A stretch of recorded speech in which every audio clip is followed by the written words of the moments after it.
Hello, good morning. पुन्हा एकदा आपण भेटत आहोत. आज तुम्हाला मी आपल्या चर्चच्या अगदी समोर येऊन आणलेला आहे. आपला मुख्य दरवाजा तुम्हाला दिसत आहे बघा, चर्चचा मुख्य दरवाजा. तुमच्या लक्षात येतोय का बघा, मुख्य दरवाजा आठवत असेल ना तुम्हाला?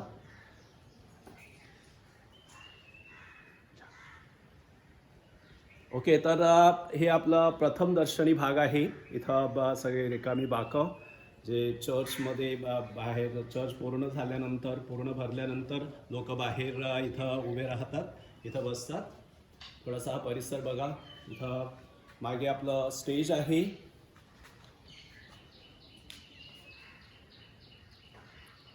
डोंगर माऊली,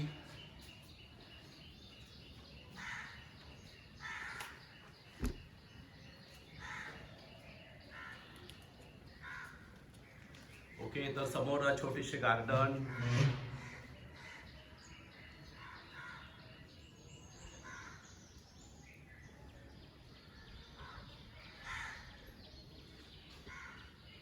ओके, तर तुम्हाला थोडीशी आयडिया आलेली असेल आपण कुठे नक्की उभे आहोत. आणि आज आपण ह्या व्हिडिओमध्ये थोडंसं आपण चिंतन करणार आहोत. आपला हा जो मुख्य दरवाजा आहे, अत्यंत सुंदर असं रेखीव काम त्याच्यावर केलेलं आहे, कोरलेलं आहे आणि फार मजबूत असा दरवाजा आहे. परंतु दरवाजा बंद आहे आणि हा बंद दरवाजा आपल्याला खूप काही सांगून जात आहे.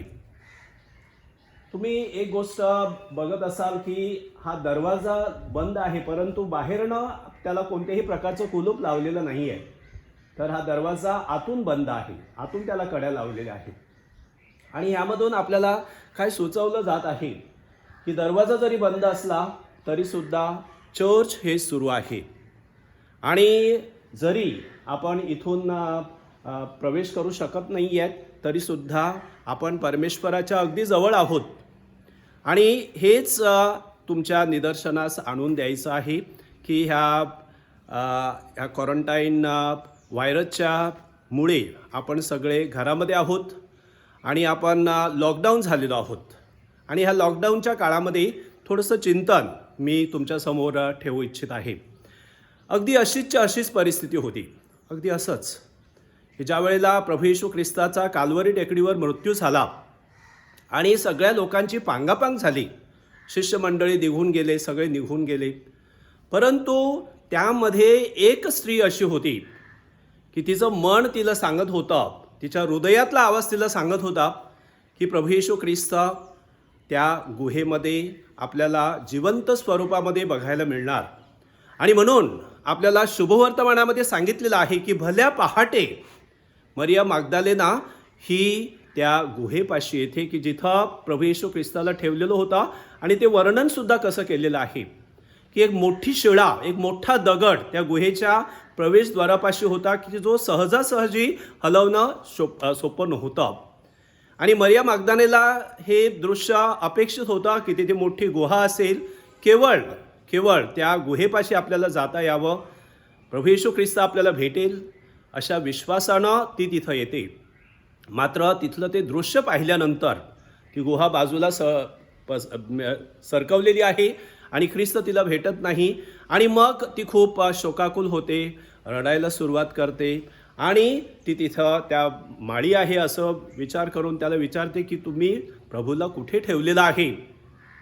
प्रिय मित्रांनो, त्यानंतरचा जो सगळा प्रसंग आहे तो आपण बघत आहोत. माझ्यासमोर हा चिंतनाचा प्रश्न असा आहे की परमेश्वरानं ह्या मरिया मागदालेनाचीच का निवड केली आणि ह्या पहिली साक्षीदार होण्याची, पुनरुत्थानाची पहिली साक्षीदार होण्यासाठी मरिया मागदालेनालाच का बोलावलं आणि तिला का आमंत्रित केलं? कारण त्या काळची जी परिस्थिती होती, प्रभू येशू ख्रिस्त उठलेला आहे आणि हे जर पुराव्यानिशी सांगायचं असेल तर एखाद्या महिलेची, स्त्रीची निवड करणं हे तितकंसं चांगलं नव्हतं. कारण स्त्रियांवर कोणी विश्वास ठेवत नव्हता. कारण सगळ्यांची अशी धारणा होती की स्त्रिया आपल्याला सत्य सांगत नाहीत, खरं सांगत नाही आहेत, असं त्या काळी परिस्थिती होती, तत्कालीन परिस्थिती होती. परंतु बघा, परमेश्वरानं कोणाची निवड केलेली आहे? मरिया मागदालेनाची निवड केली. And in that case she was a very powerful person. ती पॉवरफुल अशा रीतीनं नव्हती की तिच्याकडे काही सत्ता होती, तिच्याकडे काही अधिकार होता म्हणून पॉवरफुल नव्हती, तर ती पॉवरफुल अशासाठी होती की तिची प्रभू येशू ख्रिस्तावर श्रद्धा होती. आणि हे सत्य आपल्याला अधोरेखित केलं पाहिजे. We have to underline this fact की पवित्र मरियेची श्रद्धा ही आपल्या सगळ्यांसाठी एक आदर्श किंवा आपल्या सगळ्यांसाठी एक उदाहरण आहे.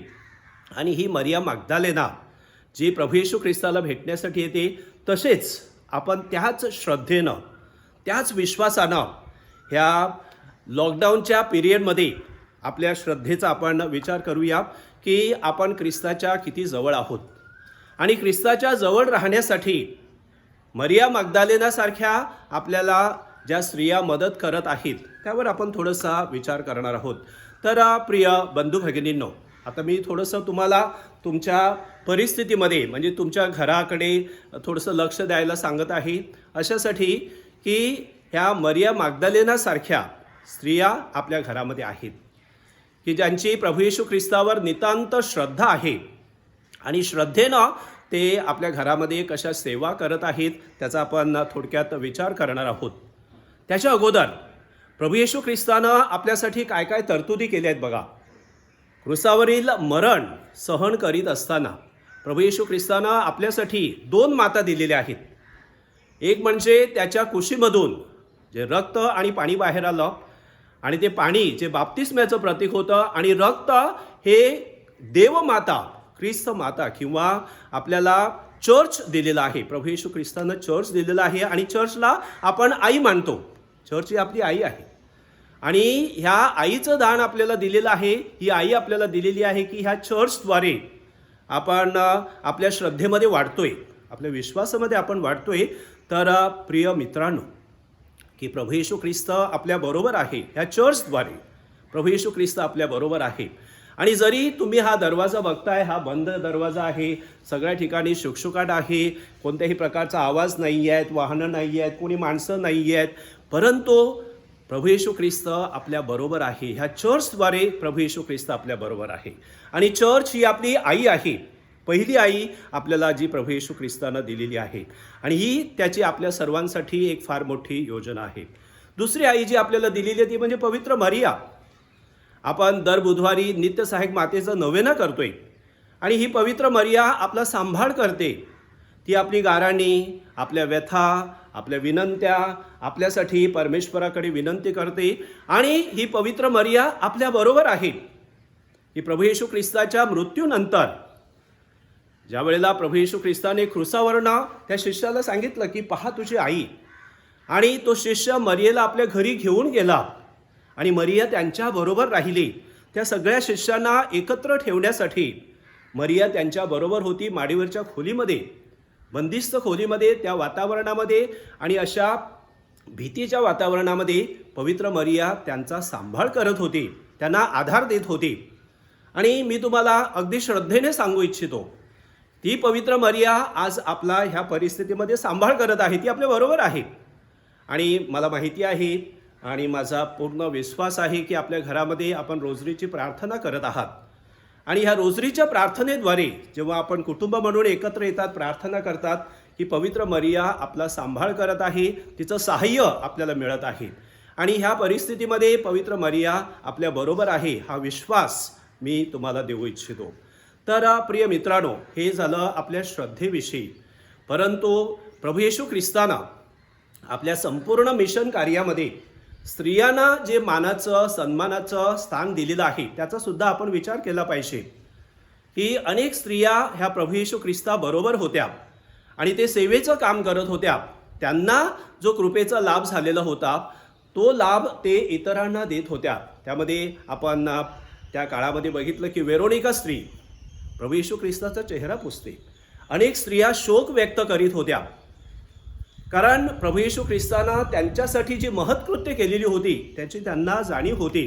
आणि हे स्त्रियांचं खास वैशिष्ट्य प्रभू येशू ख्रिस्तानं जाणलेलं आहे. मरिया मग्दलेनाला पहिली विटनेस म्हणून, पहिली साक्षीदार म्हणून तिची निवड केलेली आहे.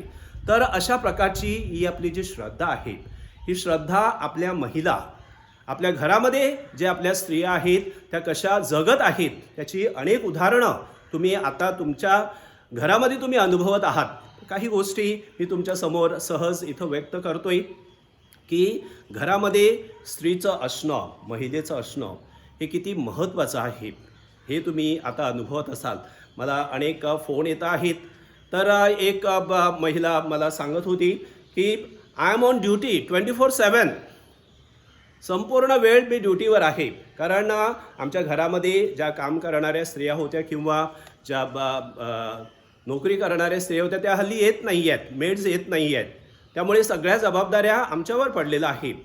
तर ती महिला सांगत होती की नातवंडापासून तर मुलांपासून सगळ्यांचा त्यांच्यासाठी करणार स्वयंपाक, घराची स्वच्छता राखणं, इवन टॉयलेट साफ करण्यापासून सगळ्या गोष्टी ती अगदी आनंदाने करते. आणि ती सांगते की ह्यामध्ये केवढा आनंद आहे की I am really experiencing God's presence in this situation. दुसऱ्या स्त्रिया आहेत की ज्या कामाला जाणाऱ्या स्त्रिया आहेत, परंतु आता कामाला जाऊ शकत नाही आहेत. त्याचा अर्थ असा नव्हे की त्यांना पूर्ण विश्रांती आहे. उलट घरामध्ये मेड्स नसल्यामुळे किंवा कामवाली नसल्यामुळे कामाचा सगळा भार त्यांच्यावर आलेला आहे, परंतु आनंदाने करत आहेत.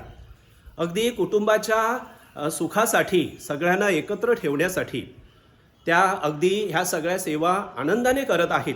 आणि म्हणून ह्या महिलांचं जे वर्णन आहे, काही गोष्टी माझ्या समोर येतात, त्यांना काही टायटल्स आपण द्यायला पाहिजेत. पहिलं टायटल जे येतं म्हणजे अन्नपूर्णा. की घरामध्ये आपली आई, बहीण किंवा तुमची पत्नी किंवा घरामध्ये वहिनी किंवा इतर ज्या स्त्रिया आहेत त्या सगळ्या अन्नपूर्णाचं काम करत आहेत. की दुपारचं जेवण झाल्यानंतर संध्याकाळी काय करायचं, संध्याकाळचं जेवण झाल्यानंतर दुसऱ्या दिवशी काय करायचं, आपल्या घरातल्या माणसांच्या ताटामध्ये काय वाढायचं ह्याची चिंता त्यांना आहे.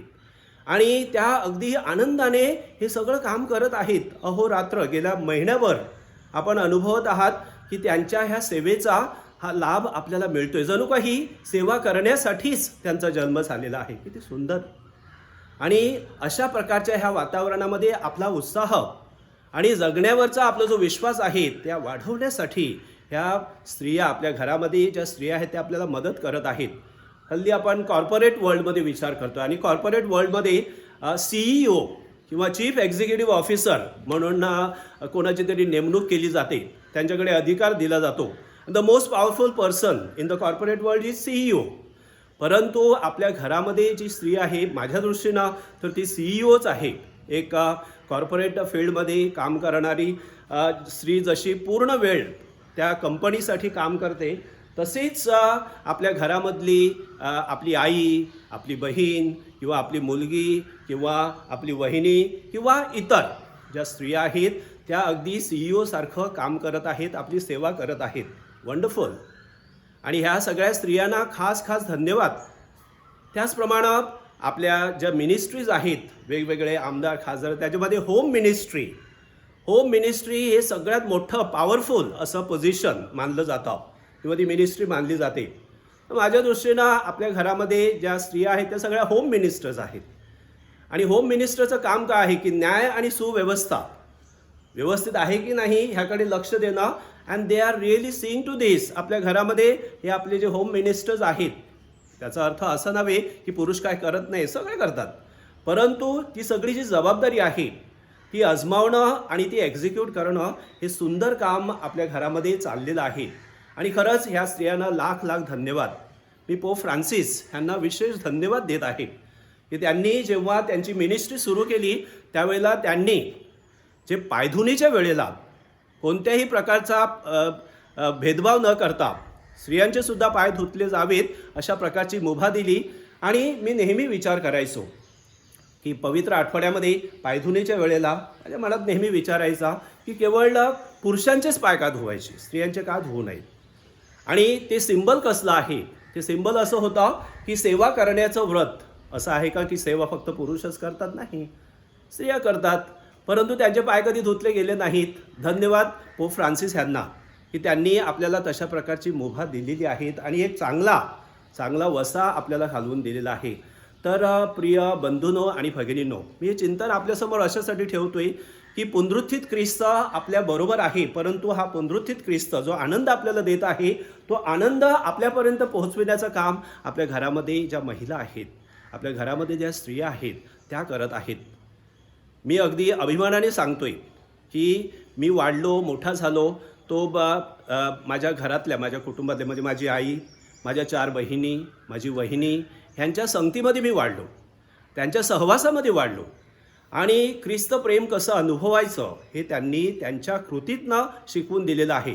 त्यांनी कधी मोठी मोठी भाषणं केली नाहीत, कोणता अधिकार घेतला नाही किंवा त्यांच्यावर कोणत्या मोठ्या जबाबदाऱ्या सोपवल्या, परंतु जे दिलं ते आनंदाने करणं आणि त्यांच्या सहवासामध्ये वाढल्याचा जो एक आनंद आहे, जो अनुभव आहे तो अगदी वेगळाच आहे. तर आपण प्रत्येकाने, माझी इच्छा आहे की आपण प्रत्येकाने आपापल्या घरामध्ये ज्या स्त्रिया आहेत त्यांचा आपण आदर करावा.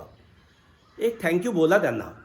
घरामध्ये संपूर्ण दिवस 24 तास त्या काम करतायत, झटता आहेत, सकाळपासून संध्याकाळपर्यंत त्यांची ही जी सेवा आहे. Say one word, thank you so much. मी आपल्या पॅरिशमधल्या आणि सर्व स्त्रियांना धन्यवाद देतोय. Thank you very much. तुम्ही जर नसतात तर आज आपल्या कुटुंबाची काय अवस्था असती किंवा कुटुंबामध्ये काय परिस्थिती निर्माण झाली असते. आणि विशेष करून या लॉकडाऊन पिरियडमध्ये तुम्ही केवढी सुंदर सेवा करत आहात आणि झटत आहात आपल्या कुटुंबासाठी. तुमची ही जी तळमळ आहे त्या तळमळीला तोड नाही आहे. तुम्हाला खास खास धन्यवाद. आणि प्रिय बंधूंनो आणि भगिनींनो, लक्षात घ्या की परमेश्वरानं दिलेलं हे दैवत आहे. कदाचित तुम्ही देवळापर्यंत पोहोचू शकत नाहीत आणि परमेश्वराची तुम्ही उपासना करू शकत नाही, पण घरामध्ये तुमच्या ज्या स्त्रिया आहेत, तुमची आई, बहीण, तुमची पत्नी किंवा इतर ज्या स्त्रिया आहेत, मित्र मैत्रिणी, ह्या सगळ्याबद्दल परमेश्वराला आपण धन्यवाद देऊया आणि परमेश्वराचे आभार मानूया आणि खास प्रार्थना त्यांच्यासाठी आपण करूया. आणि विशेष करून ह्या लॉकडाऊन पिरियडमध्ये आपल्याला घरामध्ये ठेवण्यासाठी आणि ते सुद्धा आनंदाने ठेवण्यासाठी त्या कशा आपल्याला मदत करत आहेत, अशा सर्व स्त्रियांना लाख लाख धन्यवाद. तुमच्या सेवेला तोड नाही आहे. परमेश्वराकडे तुमच्यासाठी आशीर्वाद मागत आहोत. And a thank you, big thank you to all the women. आज काय महिला दिन नाही आहे, आपण महिला दिन साजरा करतो आणि त्या दिवशी आपण महिलांचा खास सन्मान करतोय. मी तुम्हाला सांगतोय की वर्षभर प्रत्येक दिवशी महिलांचा सन्मान झाला पाहिजे, प्रत्येक दिवशी महिला दिन साजरा झाला पाहिजे. कारण महिलाशिवाय घर चालणार नाही आहे. आम्ही घरामध्ये इथं फादर्स आहोत आणि आमची कूक आहे. एखाद्या दिवशी कूक आली नाही तर आम्ही बेचैन होतो, अस्वस्थ होतो. आता कसं होणार, आपल्याला जेवण कोण तयार करणार, जेवण कसं मिळणार. आणि ती आल्यानंतर ओके, आपलं घर आता व्यवस्थित आहे. प्रिय मित्रांनो, प्रिय बंधूंनो आणि भगिनींनो, अतिशय सुंदर अशी ही व्यवस्था परमेश्वरानं आपल्यासाठी केलेली आहे. सर्वप्रथम आपल्याला चर्च दिलेला आहे. चर्च ही आपली आई आहे. आपल्याला पवित्र मरिया दिलेली आहे. ही पवित्र मरिया ही आपल्या सर्वांची आई आहे. प्रभू येशू ख्रिस्तानं त्याची आई आपल्या सर्वांसाठी दिलेली आहे. आणि सगळ्यात महत्त्वाचं म्हणजे आपल्या घरामध्ये आपली आई आहे. कधी बहिणीच्या रूपामध्ये, कधी वहिनीच्या रूपामध्ये, कधी मुलीच्या रूपामध्ये, कधी तुमच्या पत्नीच्या रूपामध्ये. ह्या सगळ्या भूमिका, अष्टपैलू व्यक्तिमत्व हे आपल्या महिला पार पाडत आहेत. या सर्व महिलांसाठी आजच्या दिवशी खास खास प्रार्थना. परमेश्वराकडे त्यांच्यासाठी चांगलं आरोग्य मागूया, चांगला आशीर्वाद मागूया आणि आपल्या कुटुंबामध्ये, आपल्या घरामध्ये त्यांचा चांगला सन्मान व्हावा आणि त्यांना नेहमी मानानं, सन्मानानं वागवलं जावं. आणि हे जे CEO ची भूमिका ते बजावत आहेत, होम मिनिस्ट्रीची भूमिका बजावत आहेत, ह्या सर्व भूमिका बजावत असताना परमेश्वराची सोबत आणि सहवास त्यांना लाभावा हीच आजच्या दिवशी सदिच्छा. आनंदाने राहा, सुखाने राहा. आपली आशा सोडू नका. जगण्यावरचा आपला विश्वास कमी होऊ देऊ नका. आपल्या सगळ्यांना जगायचं आहे, आपल्या सगळ्यांना एकत्र राहायचं आहे, टिकून राहायचं आहे. परमेश्वर आपल्याबरोबर आहे आणि निश्चितपणे एका विशिष्ट दिशेनं तो आपल्याला घेऊन जात आहे. This is a time for self purification. आपण आपल्या जीवनावर चिंतन करूया आणि परमेश्वर आपल्याला कुठे घेऊन जात आहे त्यासाठी आपली तयारी करूया. आजचा दिवस तुमच्या सगळ्यांना सुखाचा जावो, आनंदाचा जावो. येणारे सगळे दिवस तुमच्यासाठी आनंदाचे जावोत. आणि तुम्हाला जर काही आमच्यापर्यंत पोहोचवायचं असेल, काही प्रतिक्रिया द्यायच्या असतील तर निश्चितपणे त्यासाठी तुमचं स्वागत आहे. तुम्ही निश्चितपणे प्रतिक्रिया देऊ शकता. आम्ही सर्व फादर्स तुमच्यासाठी खास खास प्रार्थना करीत आहोत. तुम्हीसुद्धा आमची विचारपूस करत आहात, प्रार्थना करीत आहात आणि आमची काळजी घेत आहात. त्याबद्दल तुम्हाला धन्यवाद. पुन्हा एकदा आजचा दिवस तुमच्यासाठी सुखाचा जावो. Stay home, stay safe. God bless you.